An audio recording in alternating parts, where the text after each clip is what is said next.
Hey everybody, how's it going? Dieter Kurtenbach here at Moda Center in Portland, Oregon. Warriors take Game 4 of the Western Conference Finals, 119-117, a spectacular game that went to overtime, and the Warriors sweep the Portland Trail Blazers. Three things off of this game. Number one, let's take a big picture look. Let's just acknowledge what we're seeing here. We're seeing history. We're seeing something truly special. The Warriors are going to go to their fifth straight NBA Finals. That is preposterous. That is ridiculous. That's something that we might not ever see again in North American professional sports. And while for many, including myself, this result was presumed, you cannot take a moment like this for granted. You cannot take a run like this for granted. This is, again, cosmic. Can't explain totally how it happened. You think about all of the good luck that's gone the Warriors' way. You think about the incredible congealing of skills that this Warriors team has had over the last 5 years. All of the things that went right, all of the things that didn't go right, 5 straight. It baffles the mind. Cannot take it for granted.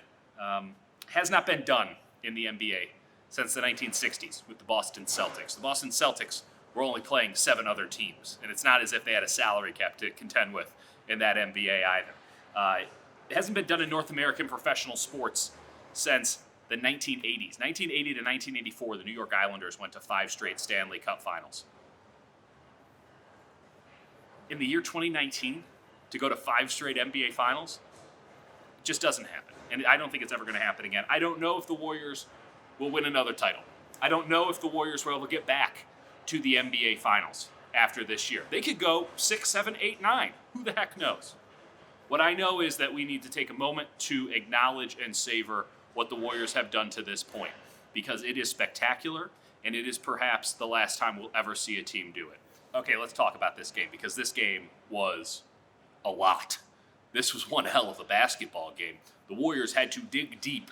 This is where championship pedigree comes through, because neither team had anything left in the tank. Stephen Curry played the entire second half, all of 24 minutes of the second half, plus the final 5 minutes of overtime. Draymond Green played with such a ferocity.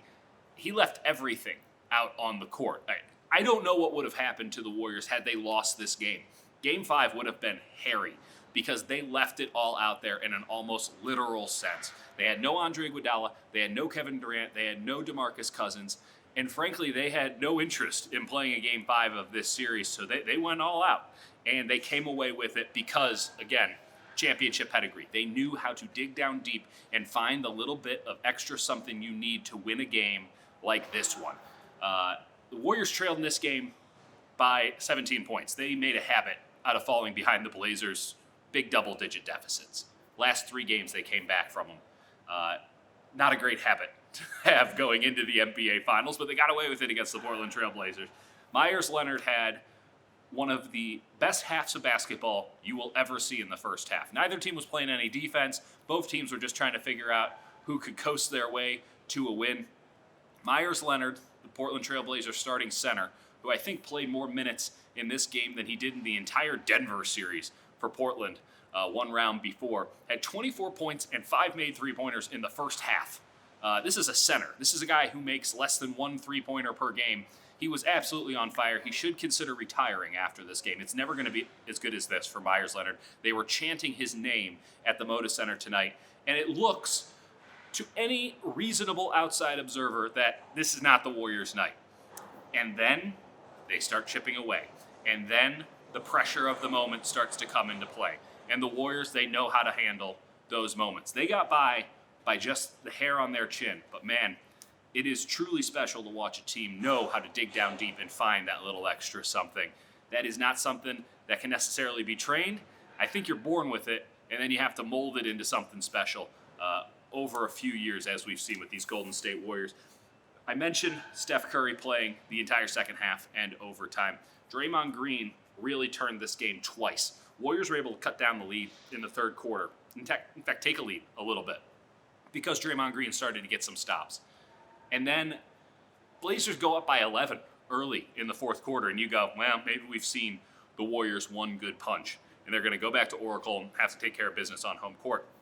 Draymond Green comes in with about 9 minutes and 30 seconds left to play, and it was just like clockwork. Stop after stop after stop after stop. And the Warriors couldn't buy a bucket, but they knew that they were not going to let Portland score.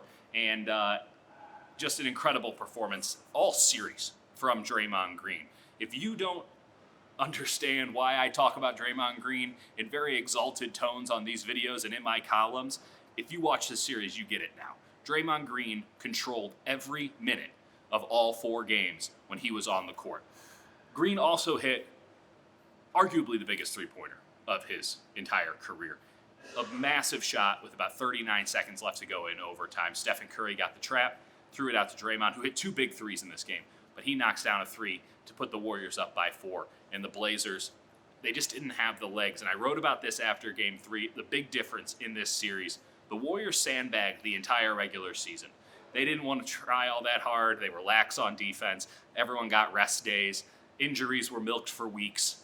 They didn't try in the regular season. They still got the number 1 overall seed in the Western Conference because, as we've seen, the Western Conference contenders not exactly up to scruff. But they won't have home court now in the NBA Finals. Both the Raptors and the Bucks, the Eastern Conference foes, they had better records. But the Warriors had great legs for this series. No Kevin Durant, no DeMarcus Cousins, and again, no Andre Iguodala tonight. And they were able to find it in themselves to go. Steph Curry playing 24 minutes in the second half. That's not possible. We saw what happened with Dame Lillard in this series. He has a little bit of a separated rib issue, but his legs were the real problem. He didn't have his legs under him. You couldn't trust him to get buckets down the stretch. Same with CJ McCollum. It was just too much wear and tear, and that's what happens when you have to go hard for 82 regular season games. You have to go really hard in 2 playoff series. The Warriors saved their energy for moments like this, and now they get 9 days off. Third point. I don't know if it's going to be Toronto. I don't know if it's going to be Milwaukee. The Warriors feel confident against both teams. I think that there are plenty of reasons to think that the Eastern Conference champion could be the NBA champion. We'll have a lot of time to talk about it because, again, the Warriors have 9 days off between now and the start of Game 1 of the NBA Finals, either in Wisconsin or Ontario. That's on May 30th. They're going to go back to the Bay. They're going to get some rest. They're going to try to get healthy.